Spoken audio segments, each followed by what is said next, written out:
Okay, I think we are ready to go live, so be sure you have a handout.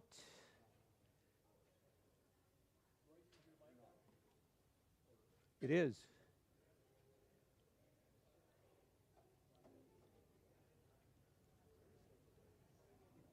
Okay, I think we are ready to start today. Be sure you have a handout. And we'll pray and we'll start talking and see if we can coax some more people to come in out of the cold. Yeah, we close the road. Okay, let's pray. Gracious Father, we thank you again for your exceeding abundant goodness to us on a daily basis, and especially as we've just come out of this Thanksgiving season, although we hope that it's year-round that we're thankful, but especially at this time we give you thanks for the way you do meet our needs, all the needs we have and needs we didn't even know we had. We thank you that you are the source, the giver, that you bless us so abundantly. We thank you that we have today to gather together as your people, and we do pray for people as they're traveling here with the snow and so on, that you'll keep them safe, but help them to be able to make it here, and so that individually as well as corporately we can worship you together. We do thank you for your word. We thank you that you have revealed this so that we can know for sure the mind of God on these matters, and we can be blessed and strengthened and challenged and encouraged and rebuked, whatever our particular need of the hour is. And do pray for some of our people who are going through deep waters at this time, that you will especially encourage their hearts. We thank you for all the great gospel promises that we have, so help us to bank especially heavily on yourself and reap the benefits that you expect us to have at such times, we pray. So we commit this hour to you in Jesus' name. Amen. Okay, today, Lord willing, we will be concluding our current study of our matchless God as seen in the Old Testament. We've been studying a lot of, shall we say, really incredible stuff, but remember, all these things are as God has revealed himself. In other words, it's not like somebody just made this up and we say, well, I hope he's right in what he was hoping his God would be like. But we can thank God that he revealed himself. And of course, when you stop and think about it, naturally we might say, wait a minute, we've barely scratched the surface on our subject, and we have, whether you believe it or not. Maybe you say, wait a minute, 11 weeks on the same subject, haven't we kind of said all there's to say? Absolutely not. And I was just kind of thinking of some phrases that describe what we've been seeing for these 11 weeks. God is very knowable, but yet he is unknown. So there are various places in the Bible where it says God's ways cannot be tracked out. God revealed himself, and yet he's hidden. As he told Moses, I'll reveal certain things to you, but there are still hidden things that you just don't have the cerebral capability, etc., to get it. God is understandable. It's not, in other words, we're not just talking a bunch of gibberish, and when you leave, your mind is just kind of like mixed up spaghetti in a bowl or something. He is understandable, but at the same time, he is ungraspable, where you cannot fully get hold of what's there. God is within boundaries. Okay, we'll put God in a box, shall we say. He's within boundaries, but he's boundless. And the more you read and study and pray and walk with God, you say, I thought I knew God 30 years ago. I thought I had a little bit of a grasp on it. And the older you grow in the Lord, the more you say, man, I was such a little kid at that time. How could I think I really knew anything? So, today as we conclude, I want to talk about God's calendar, which you might say sounds downright ridiculous when you think that God is timeless and God is outside of time, and yet he directs all of time to his goal. So how in the world does God have a calendar? Well, what I'm actually referring to is Israel's festival calendar, their feast days, because remember, as I just said, God revealed this to us. So these feast days were not just thought up by Abraham when God called him out of Ur of the Chaldees. These feast days were not just a holiday that Moses decreed because the complaining Israelites in Egypt said, we're putting in too much overtime in the brick factories, we need some breaks. These days were not appointed because there was a special election in 1382, and this was the Proposition A on the ballot, and people said, yeah, we ought to have some holidays. No.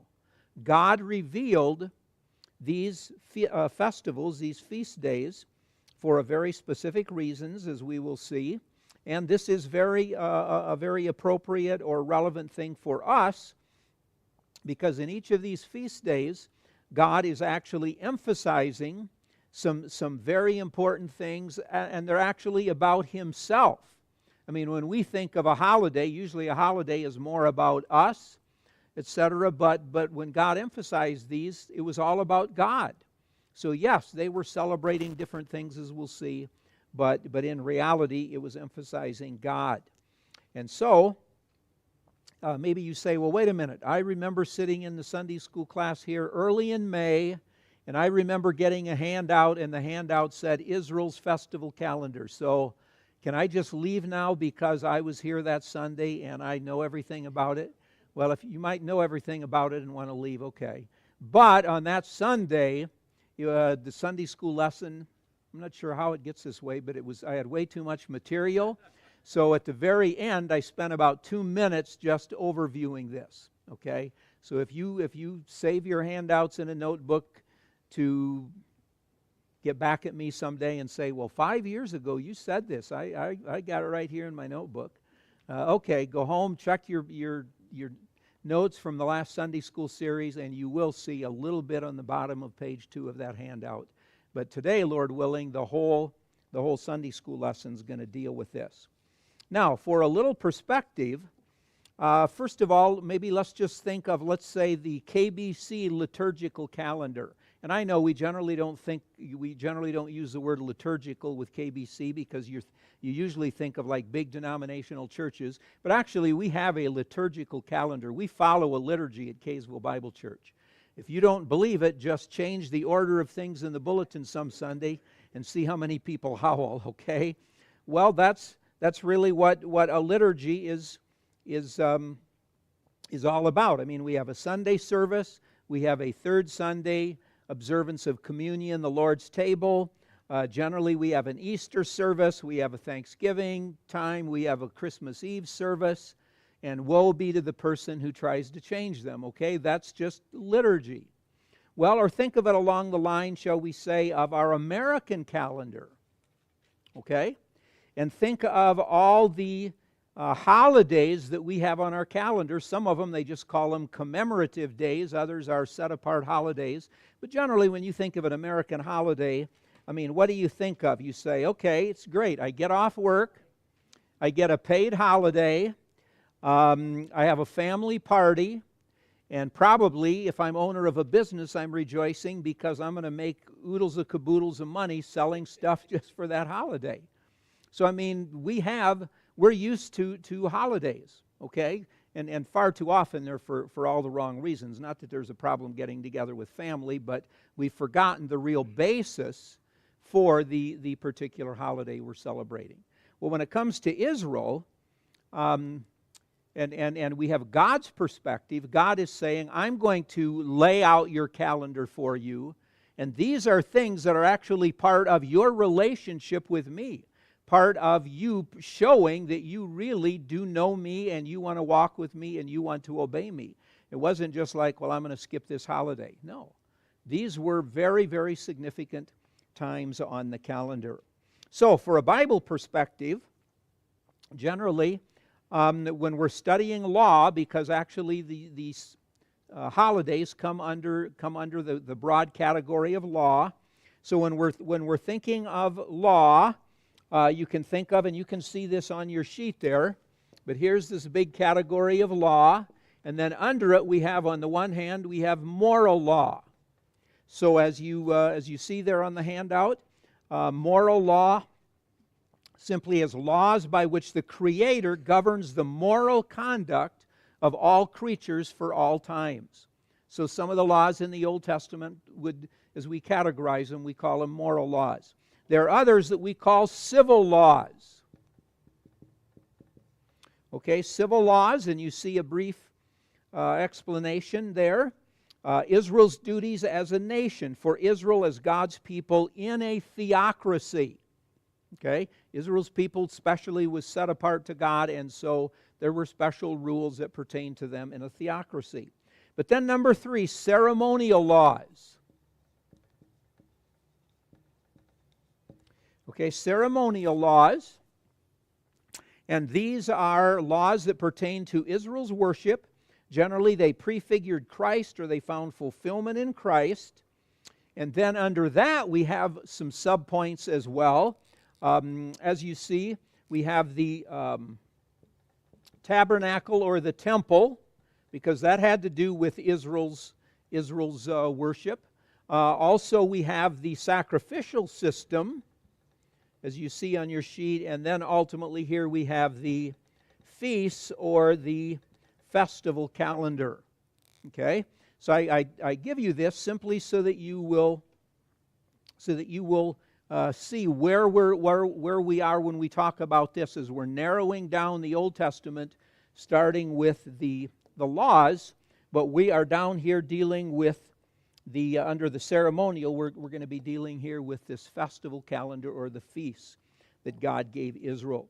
And I put on your sheet there multiple quotes, again, just to remind us some of the different perspectives, so we realize why this was so significant. So be sure you have a handout if you didn't get one when you came in, so you can follow along.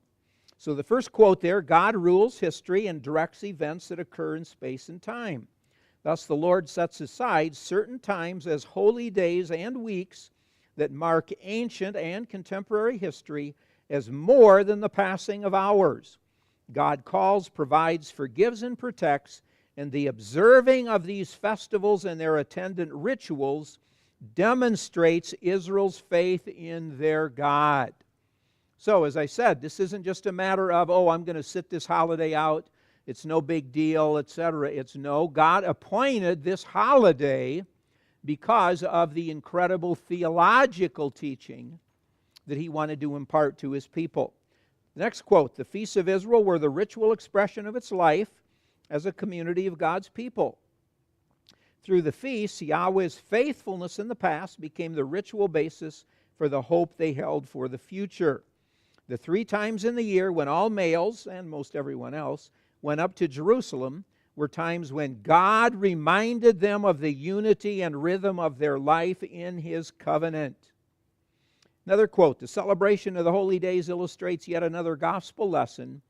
Gratitude for grace is an important component of gospel life, and the holy days were a means of fostering that gratitude by commemorating God's acts on behalf of His people.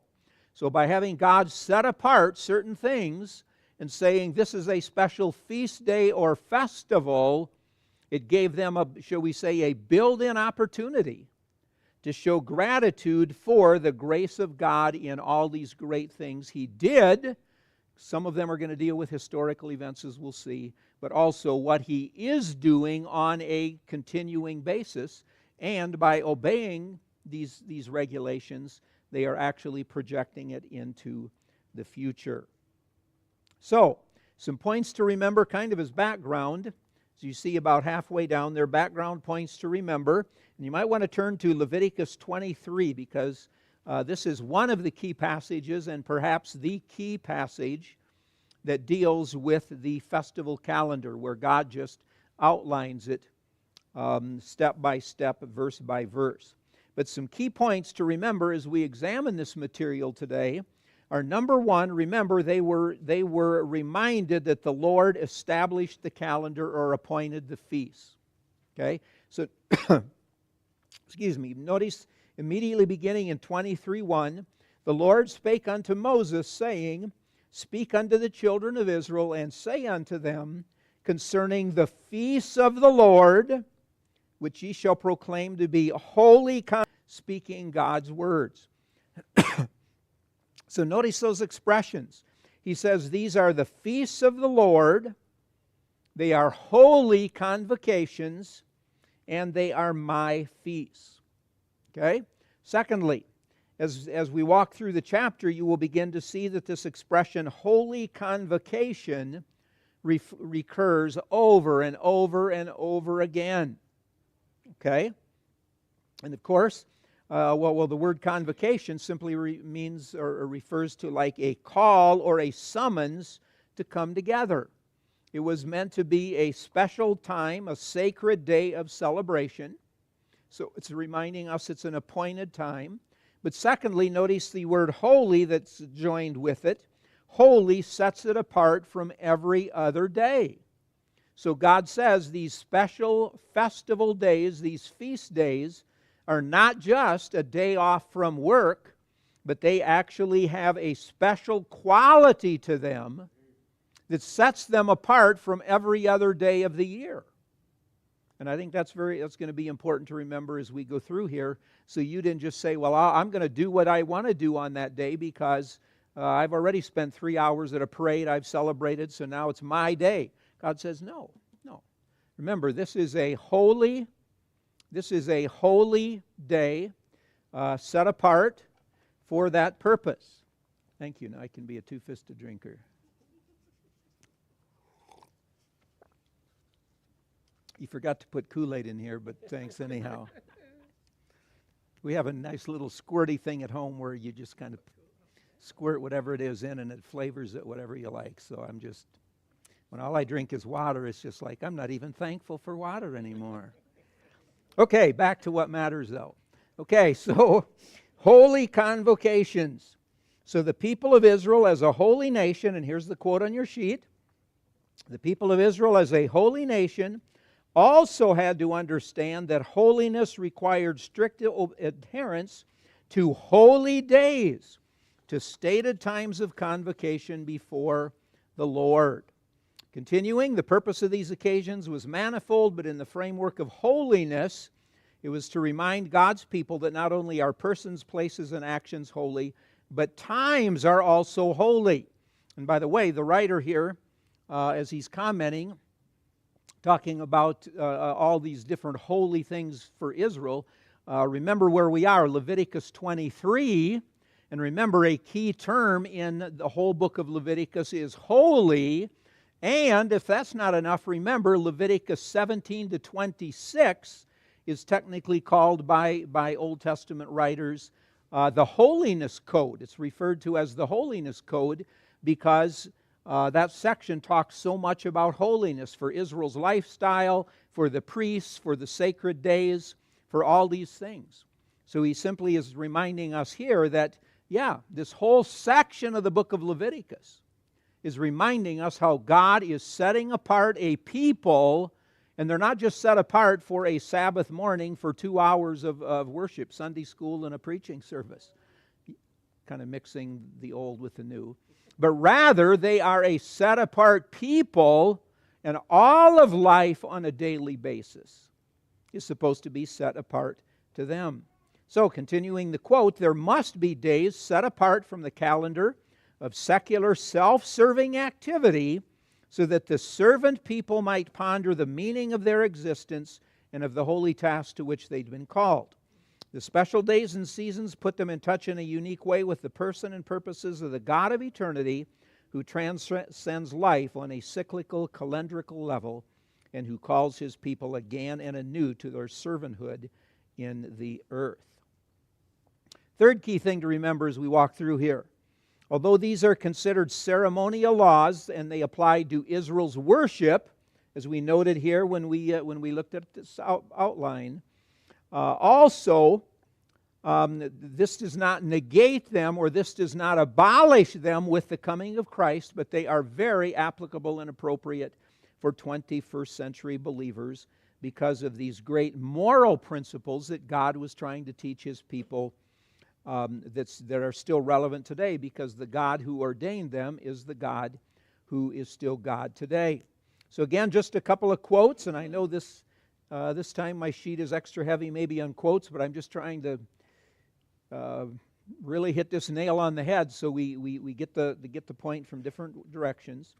The great moral principles that lay behind the feasts: gratitude to God, care for the poor, commitment to his providence, joy in his service.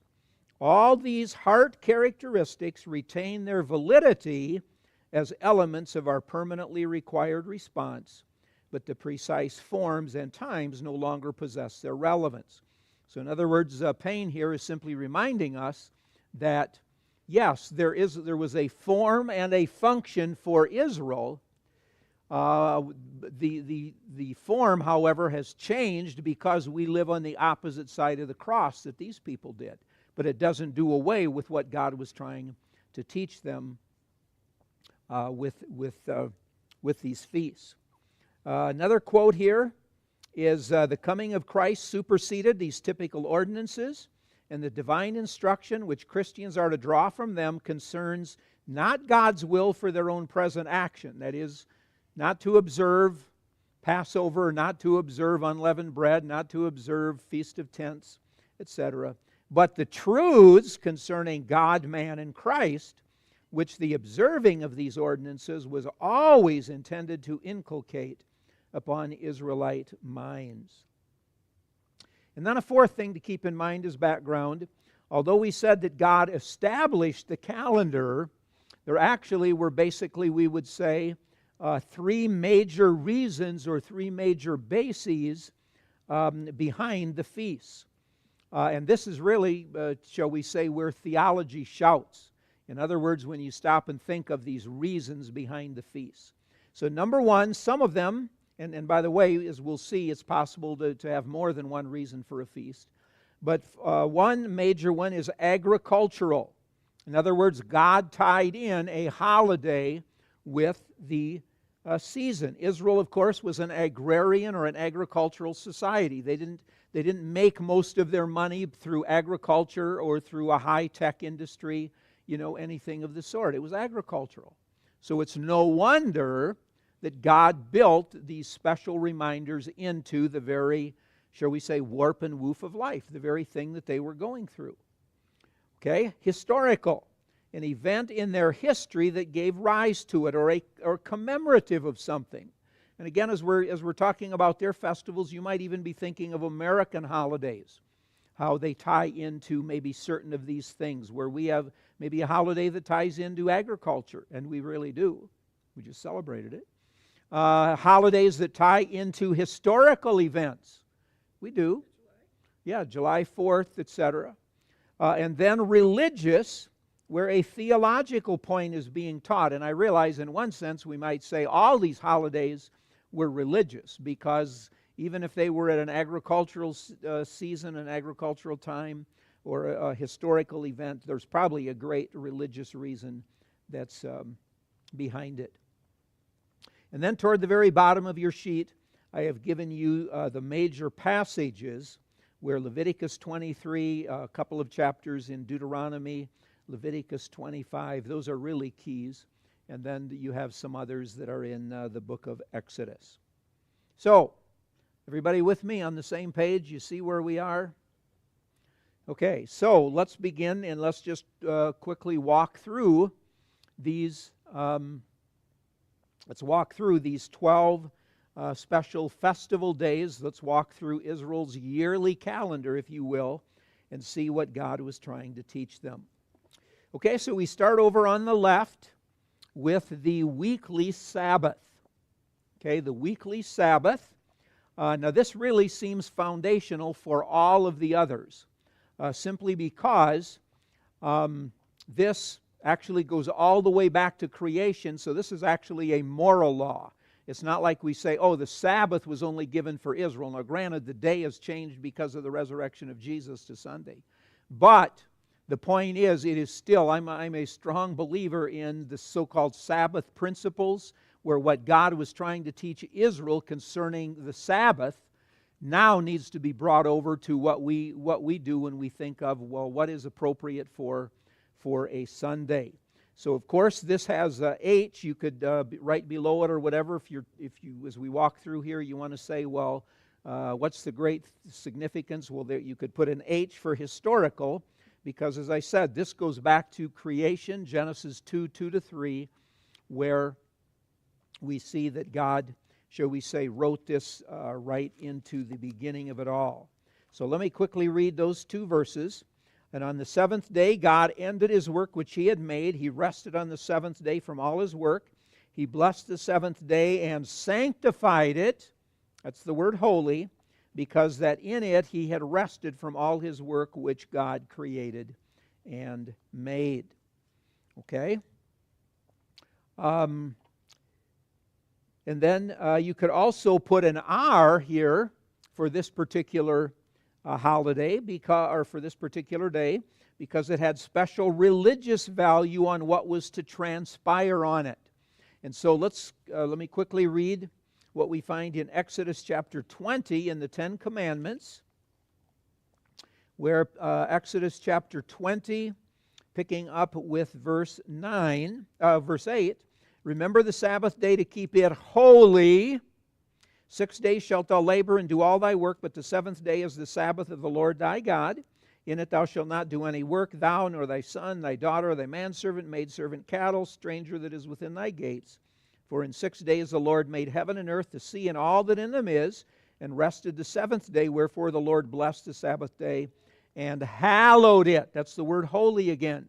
So the commandment begins with the word holy, as if God is saying, when you think of this fourth commandment, when you start thinking of it and when you end your thinking of it, think of the word holy. That is the special word. And of course you say, well, what does it mean to be holy again? Remember, the basic thought is a set-apartness. So God was saying from the beginning, that day is set apart from every other day of the week. It's unique. It's different. Okay? And I think that's a very important Sabbath principle, as we'll see when we think of it ourselves. And basically, if you take all the Old Testament references to the Sabbath and just kind of, put them in a column, outline them, think about them, actually, basically, everything comes back to this concept of being holy.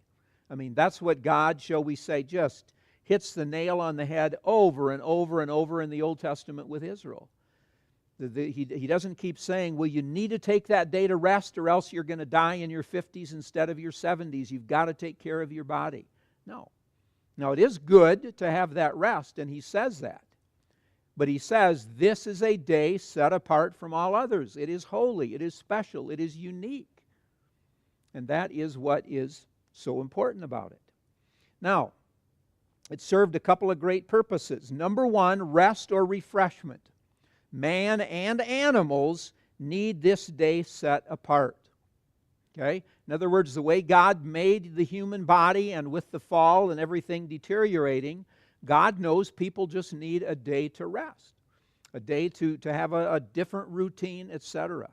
And that is significant. I remember when I was in college, and this really calls on my memory back in the early 70s, but I had a teacher. He was actually a Bible teacher. And he'd been a pastor for decades before he came to teach. But on Monday morning, had an 8 o'clock class with him. Think of what your life is like on a typical Monday morning, okay? You drag into work, etc. Well, let me tell you, if you dragged into his class and if you were not alert for that 8 to 8:50 a.m. class, you knew it. Because he publicly shamed you, saying, what is your problem? Didn't you use yesterday properly? Didn't you know Sunday was to be refreshed? And if you're going to be, if your tongue's going to be dragging the ground like a vacuum, it ought to be doing it on Friday, not on Monday morning. Whew. And then he'd go on with his lecture. But just about every Monday morning throughout that semester, and what were there, 16 Mondays, you would hear the same mini lecture where he would say, don't you know how to use your Sunday, because Monday ought to be the best day of the week for you because you have obeyed what God told you to do. Okay, I'm going to meddling, so let's move on. Reflection. Remember when what does it say about Genesis 2 in Genesis 2 and 3? God, when he finished, he rested, not that he was tired, but it simply says he rested, and then it says also he reflected on what he had done.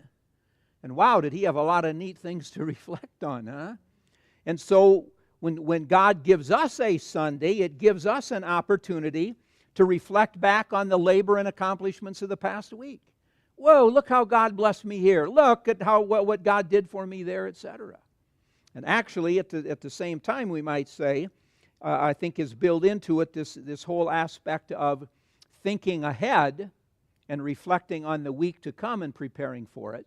But a very interesting thing in Deuteronomy 5, when God repeats the Ten Commandments through Moses, when you come to this commandment on the Sabbath, when it comes to the very end, instead of saying you are to rest because God rested on the Sabbath, he says the basis for the Sabbath is, remember, you were a slave in Egypt.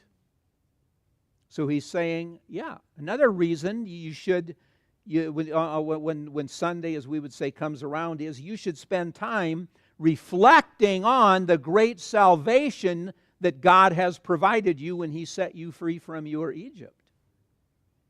Wow, that's a great thing to reflect on.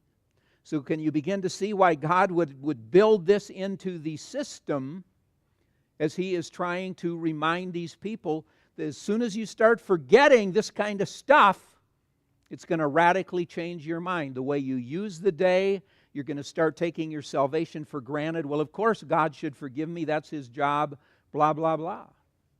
So this is foundational. This is very, very foundational. Okay, we need to hasten on. Secondly, we have every month, now the Sabbath was weekly, but every month we have the new moon, the monthly new moon. I gave you a couple references there, Numbers 10:10, Psalm 81, 1-3. But actually, there is very little revealed in the Old Testament about this. It's basically just where, maybe as it lists the sacrifices Israel was to offer on every day, it will just say, on your new moon, the first of the month, offer this sacrifice, and that's about it. But we do know it was meant to be a day of great rejoicing and special feasting, and we know that special sacrifices were offered to keep this whole point before the children of Israel. But you know what? We already begin to see major problems with the people keeping it, because, I put a couple of references on your sheet, the people struggled with insincerity in keeping this day. You say, what do you mean insincerity? Well, in Isaiah 1, that's the passage where, as God is speaking through Isaiah, God says, I have had it up to here with your festivals. And you say, whoa, wait a minute. You ordained the calendar, Lord, and now you're saying you are sick of it up to here? And God said, yeah, because you're going through a rigmarole in keeping these, but it has nothing to do with your daily life. You're just like you're ticking it off, and then you're getting on with your daily life to please yourself. And specifically, he mentions the new moons, and when you get to Amos, who's just a little bit later Amos is about the same time as Isaiah. And Amos, what does Amos say? Amos says, God hates your feasts. Those are strong words. God hates his festival calendar?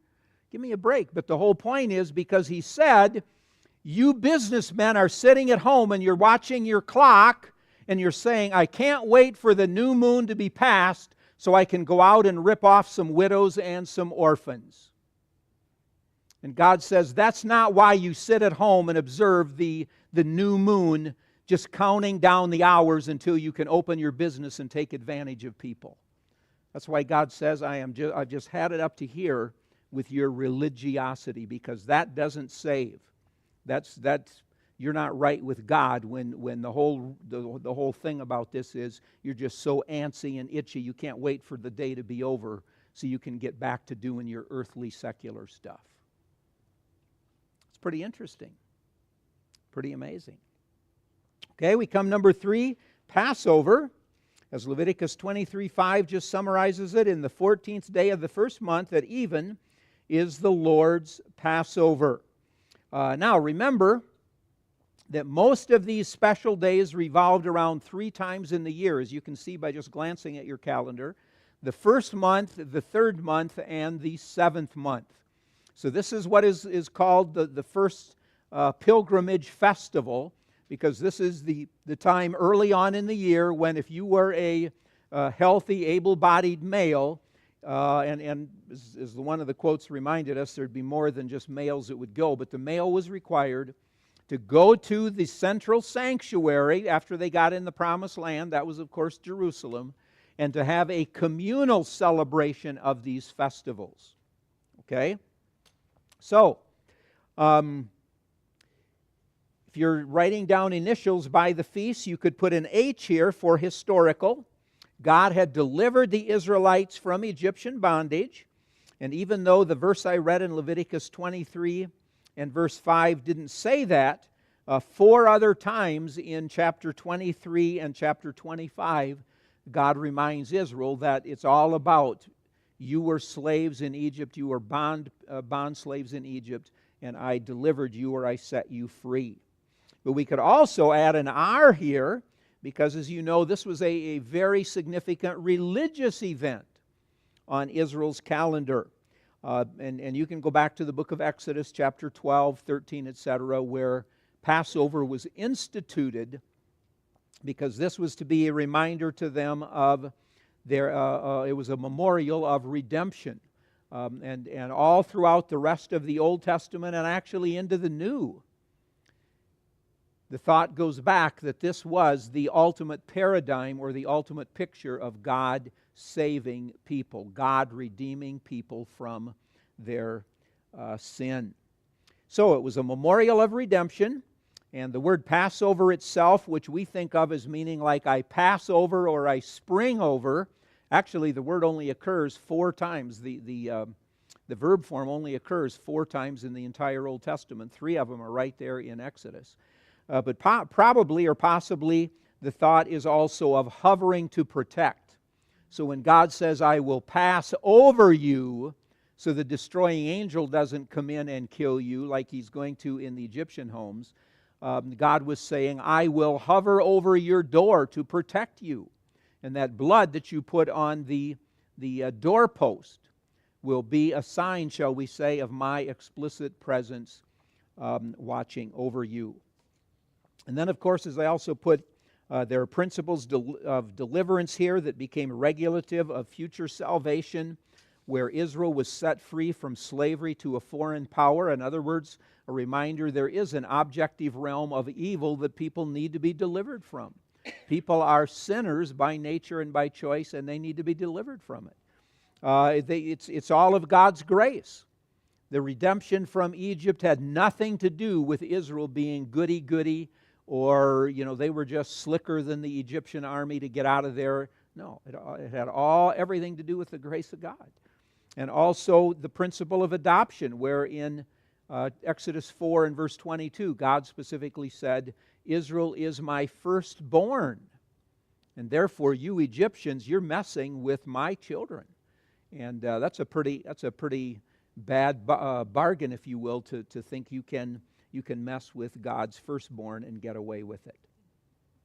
So much more can be said, and as you know, so much more can be said on a lot of these festivals, but I'm just trying to introduce you to them. The next one is unleavened bread, which followed immediately on the heels. The first month, and by the way, the code there at the bottom, M1 means month 1, D14 means the 14th day of the month, etc. So again, unleavened bread, you could put an H because the Exodus event was the background. They had to leave in haste, as Exodus 12 tells us. They didn't have time for the bread to leaven. And perhaps some would want to include an R here, because they would say, well, leaven spoke of corruption, and by using unleavened bread, Israel was reminded they were separate from evil. Now that's a good preaching point, but actually the text nowhere says that. And nowhere says it in Exodus or anything of the sort that the leaven stands for evil here, and that's why it should be unleavened bread. But I won't call you a heretic if you want to harp on that one, okay. But that's basically the basis for it. And then the first fruits, as we move along, month 1, day 16, so we're still, if you're a Jerusalem worshiper, you're a Jew worshiping in Jerusalem, you've come for the Passover, you're there now for unleavened bread, and you're there for the first fruits. And this was, you could put an A, because this was the first fruits of the barley harvest, and it probably included the first fruits of other things that you would be growing at this particular time.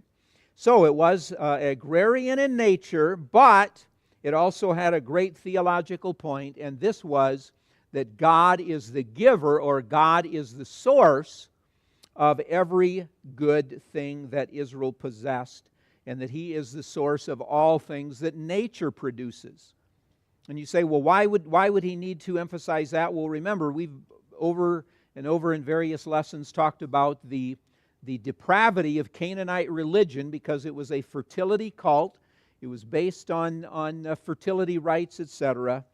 And so when the children of Israel would acknowledge God as the source, I mean, that was blasphemous to a Canaanite. No, that's not the way it was. So when the children of Israel would acknowledge God, they were, shall we say, preparing themselves against the influence of cultic cultic thoughts. But also, by bringing the first fruits and committing them to God, this was a way of showing their trust in Him to provide for them. Okay? Because this was just the first of His abundant provision, but there would be more to come. So, I mean, just stop and think of it. If you're a farmer and you have the first fruits of your barley, and it's really maybe a pretty good crop you get, and you say, wow, you know what? I bet I ought to have my wife can some of these things, or maybe put them in cold storage, whatever their equivalent was. But you know what? Maybe as the harvest continues of this, there's not going to be all that much, so we've got to store this, and whatever comes in later will be good enough to give to God if it comes in later. Oh man, you were showing you really didn't trust God. But when you brought the first fruits to God, you were saying, God, you not only provide for us, but I can trust you to continue to provide, and I'm going to give you the very first and best as a sign that I really believe there will be more coming down the road for me. And so, I mean, wow, this has a lot to do as well when we think of application.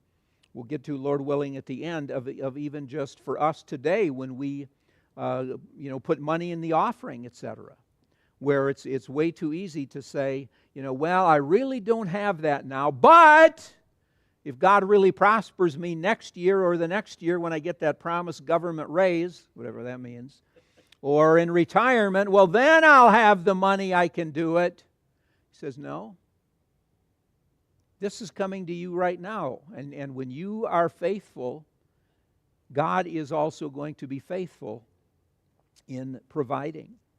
Next one is Pentecost, weeks, or harvest. Of course, the word Pentecost is a Greek word that has to do with 50. So this is the second pilgrimage festival. This is the second time now when every male was supposed to gather in Jerusalem, and it would be 50 days later than the past one. There's a possibility here that you could put an H for historical, because according to the rabbinic tradition, it commemorated the giving of the law to Moses on Mount Sinai.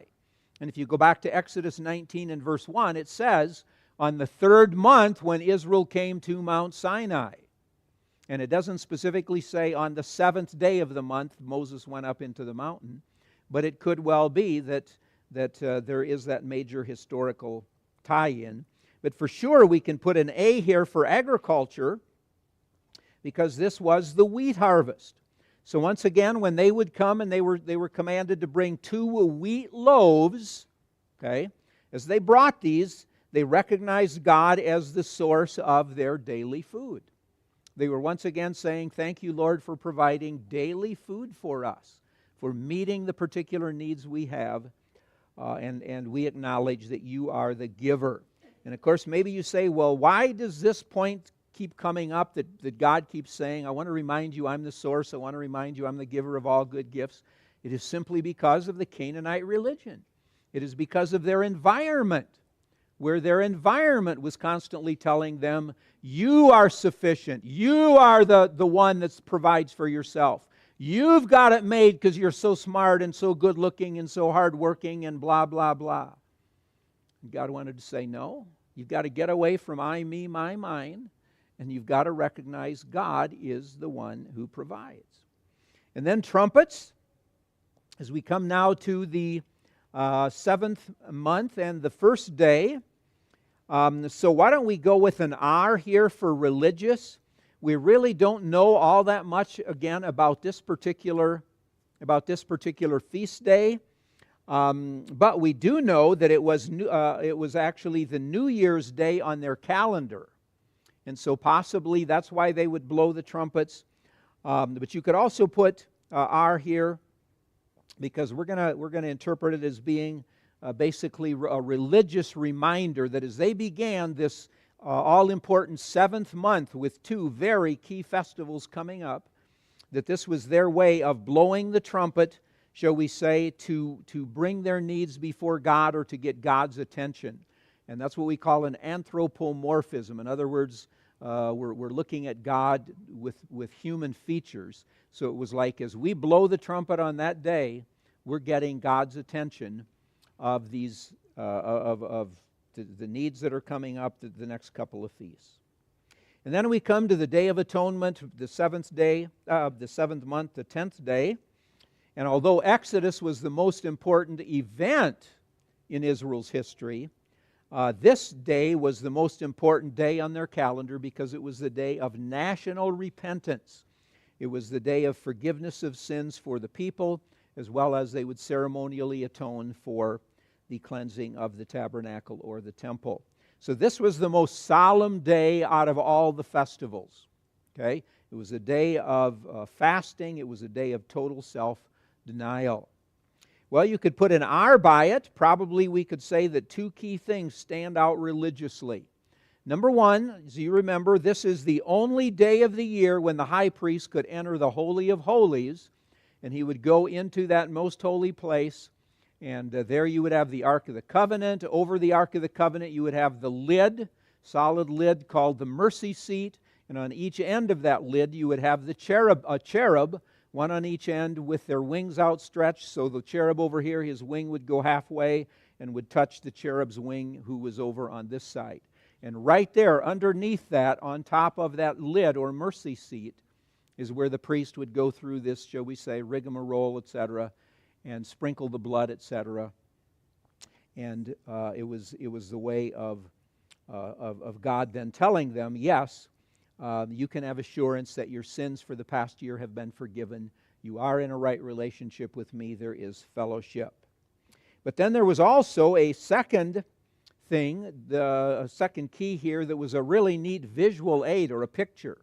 And you can just imagine any children who would be there and see this being portrayed.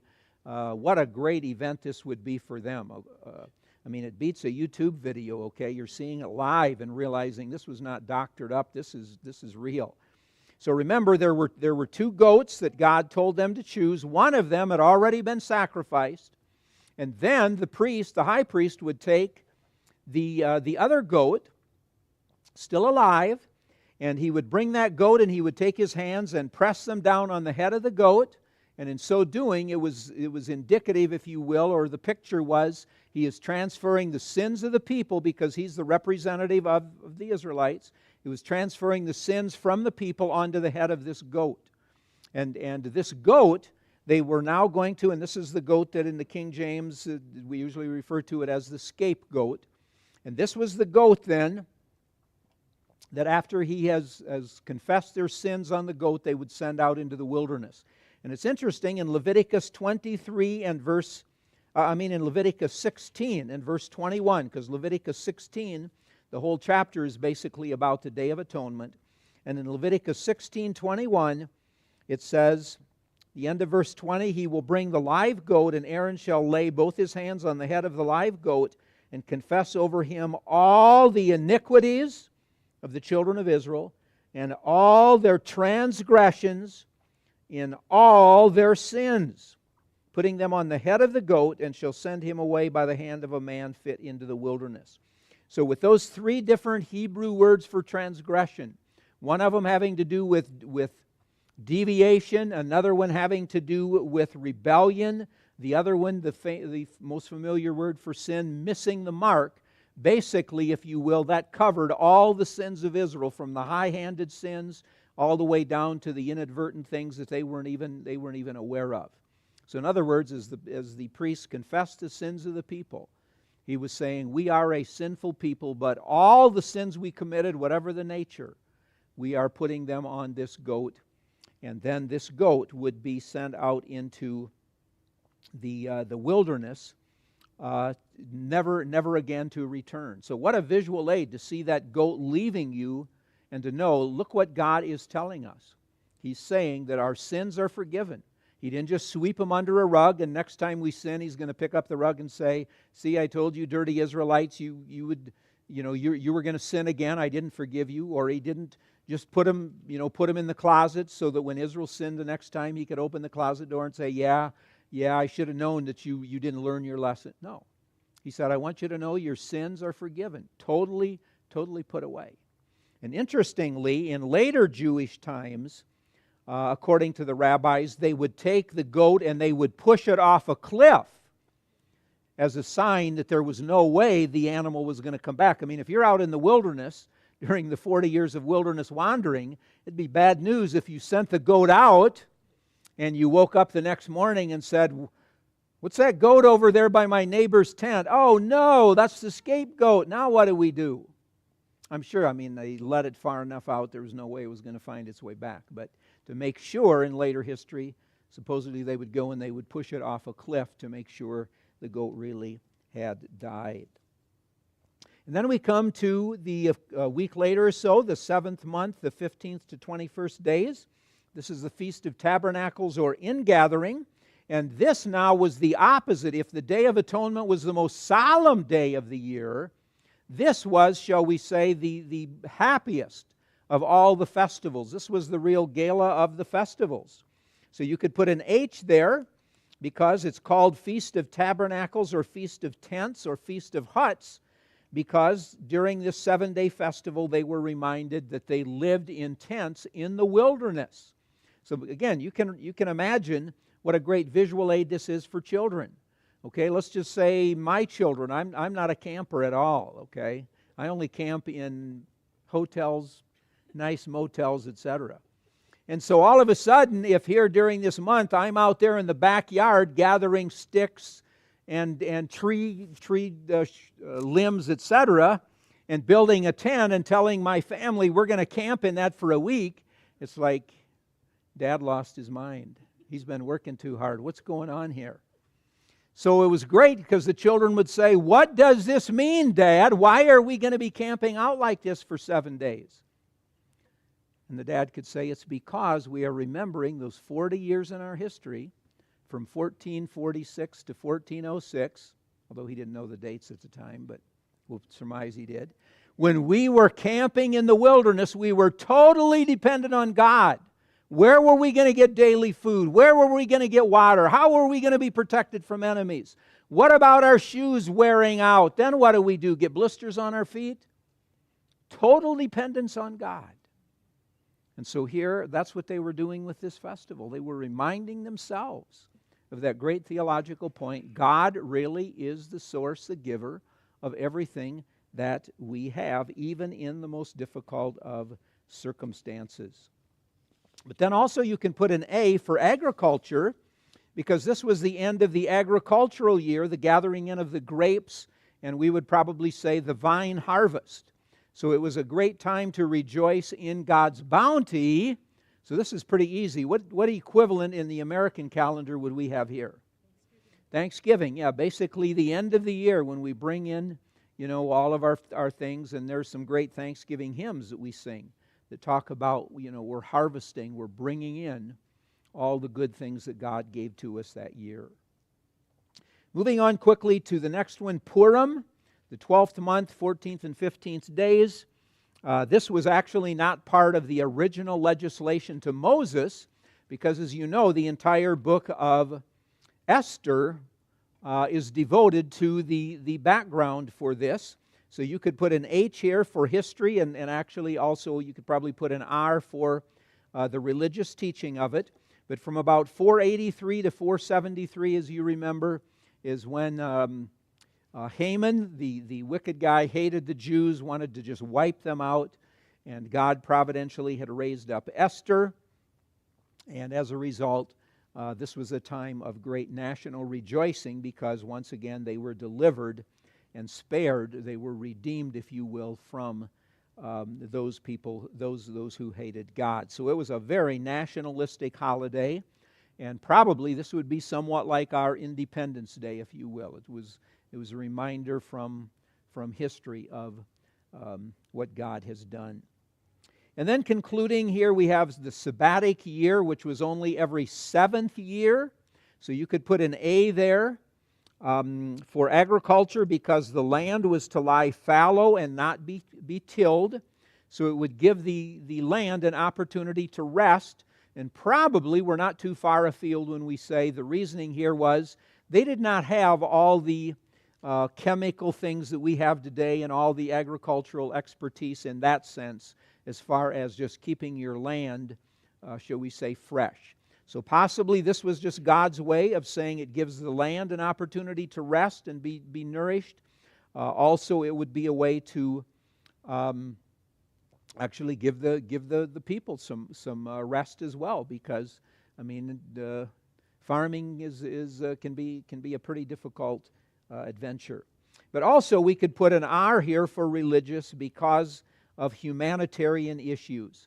Man and animals could rest. Poor people could freely partake of the land, because certain things would just grow up of themselves. And so the poor people had the right to go to those lands, go to those places, and simply harvest grapes that might come on, or whatever might grow. All Israelite slaves were to be released, so this is also called the year of release. And loans would be suspended or canceled. And in so doing, God, shall we say, would maybe curb the affluent upper class, who of course were always wanting to take advantage of the lower class. And since they wouldn't be able to harvest their crops for a 6th year, they had to trust God to provide for them stop and think about it. Okay? If you have here the 6th year, and you bring in your agricultural harvest, here is your 7th year, and you're not out gathering anything, and now you come to your 8th year before you bring in any agricultural stuff. Wow, they had to trust God that, you know what? God is going to constantly provide, so what we have here will be enough that we have stored up and kept to be able to hold us over to here. God didn't build this into the calendar because this is a way to thin the population by having so many people die of starvation this year. No. He was teaching them to trust. Do you really believe I can be trusted to meet your needs on the previous 6 years so you'll have enough to tide you over? And then the last one, the year of Jubilee. This was every 50th year. And it basically followed after the 7th sabbatic year. So this would also have an A for agriculture as well as an R for religious basis. It was like the sabbatic year, but it included the return of all landed property. So when you read the Old Testament account, if you see and it says, okay, here is a Jew who'd fallen upon hard times, if you will, and he needed to sell his property to farmer number 2 who was next to him.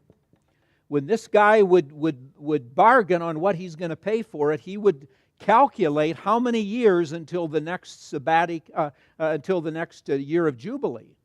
Because if this was, say, the 46th year on the calendar, he's only going to get about 2 to 3 harvests at the most. So he wouldn't need to pay all that much to get it.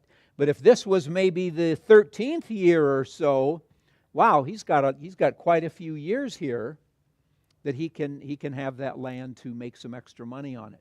So you need to calculate the price like that. But what God was again teaching them was the fact that the land belonged to Him. All landed property belonged to God. And as we would say, God simply rented it out to them. And that's exactly what God says in Leviticus 25 when He talks about the year of Jubilee. God says, you're really not a landowner. You might have a deed saying this is your family property. You really don't own it. I'm just renting it to you, but really it is my property. And of course, God wasn't trying to teach them some form of socialism like we're going to redistribute wealth, etc. But this was really necessary to restrain people just from exploiting one another. Can you imagine if you're having a hard time already and then this wealthy guy gets it and he makes money, then he can start looking at other people around you, and before long you've got incredibly wealthy landowners who are owning huge amounts, and these other people are really in the doldrums. And God said, no, we don't want that. So built right into your festival calendar will be the year of Jubilee. And then we've got to conclude here, but notice at the bottom, and by the way, I do apologize on page 1 where that scroll is. I actually put it upside down, as you can see when you look at the reading on it. Some of you will catch it later. When we think here of the lessons for us, since we said that this is very appropriate for us, just a few of them I listed. Number 1, God is the source or giver of all of our blessings. And granted, even though we're not agrarians, so we're not bringing the first fruits of our produce here, when we get them, although I guess some people are pretty agrarian, the way our lobby looks in the fall when the harvest comes. But today people get paychecks. And so, when you get a paycheck every week or every other week, do you simply pat yourself on the back and say, boy, am I smart to get this? Or do you say, you know what, the only reason I get this paycheck is, number 1, God gave me a job. Number 2, God gave me a good enough job so my employer pays me.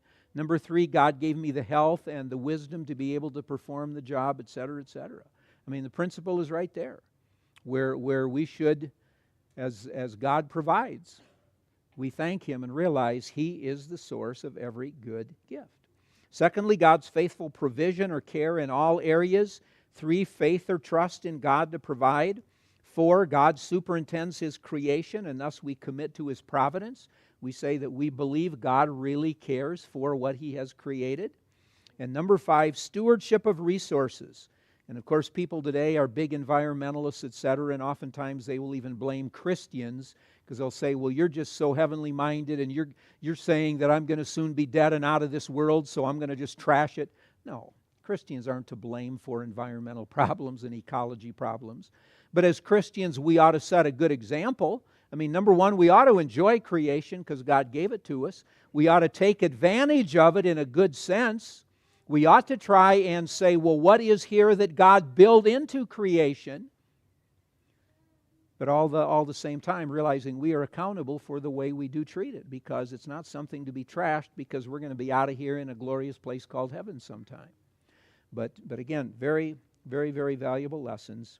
And finally, through all these feasts, God is trying to give Israel an entire lifestyle, not just here and there and the other where, if you will, a day to think about God, but a whole lifestyle of thankfulness, joy, and celebration, simply because there is no God like Him.